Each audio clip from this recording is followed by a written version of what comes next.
লোকটি নেহাত বেকার ছিল, তার কোনো কাজ ছিল না, কেবল শখ ছিল নানা রকমের।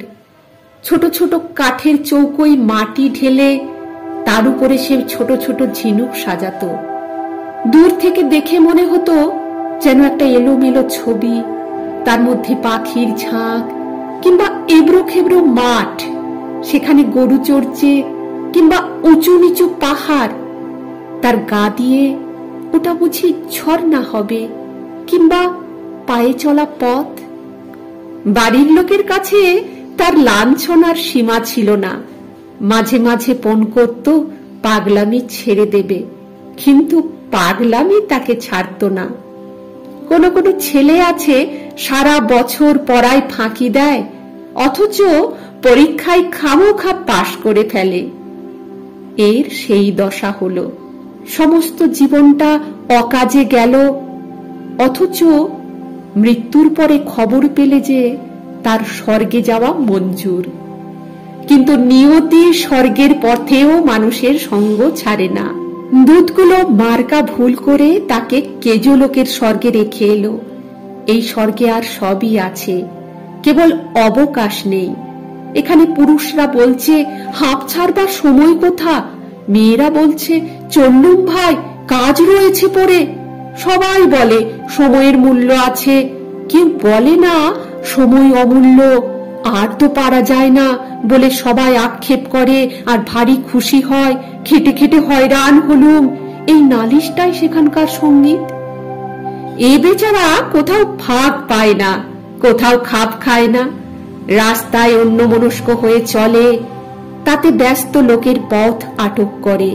চাদরটি পেতে যেখানেই আরাম করে বসতে চায়, শুনতে পায় সেখানেই ফসলের ক্ষেত, বীজ পোতা হয়ে গেছে। কেবলই উঠে যেতে হয়, সরে যেতে হয়। ভারী এক ব্যস্ত মেয়ে স্বর্গের উৎস থেকে রোজ জল নিতে আসে। পথের উপর দিয়ে সে চলে যায় যেন সেতারের দ্রুত তালের গতের মতো। তাড়াতাড়ি সে এলো, খোঁপা বেঁধে নিয়েছে, তবু দু চারটে দুরন্ত অলোক কপালের উপর ঝুঁকে পড়ে, তার চোখের কালো তারা দেখবে বলে উঁকি মারছে। স্বর্গীয় বেকার মানুষটি এক পাশে দাঁড়িয়েছিল, চঞ্চল ঝর্ণার ধারে তমাল গাছটির মতো স্থির। জানলা থেকে ভিক্ষুককে দেখে রাজকন্যার যেমন দয়া হয়, একে দেখে মেয়েটির তেমনই দয়া হলো।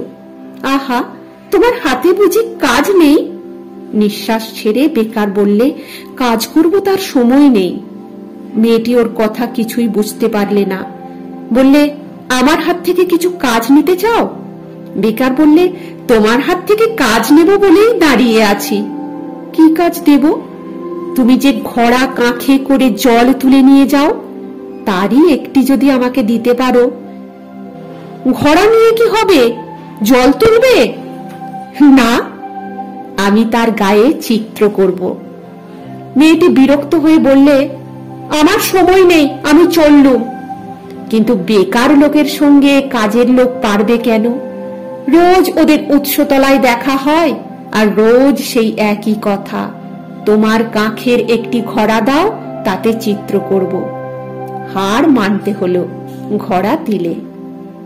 সেইটিকে ঘিরে ঘিরে বেকার আঁকতে লাগলো, কত রঙের পাক, কত রেখার ঘের। আঁকা শেষ হলে মেয়েটি ঘোড়া তুলে ধরে ঘুরিয়ে ঘুরিয়ে দেখলে, ভুরু বাঁকিয়ে জিজ্ঞাসা করলে, এর মানে? বেকার লোকটি বললে, এর কোনো মানে নেই। ঘোড়া নিয়ে মেয়েটি বাড়ি গেল।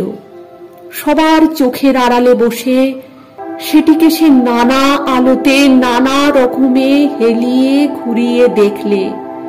রাতে থেকে থেকে বিছানা ছেড়ে উঠে দীপ জেলে চুপ করে বসে সেই চিত্রটা দেখতে লাগলো। তার বয়সে এই সে প্রথম এমন কিছু দেখেছে যার কোনো মানে নেই। তার পরদিন যখন সে উৎসতলায় এলো, তখন তার দুটি পায়ের ব্যস্ততায় একটু যেন বাধা পড়েছে।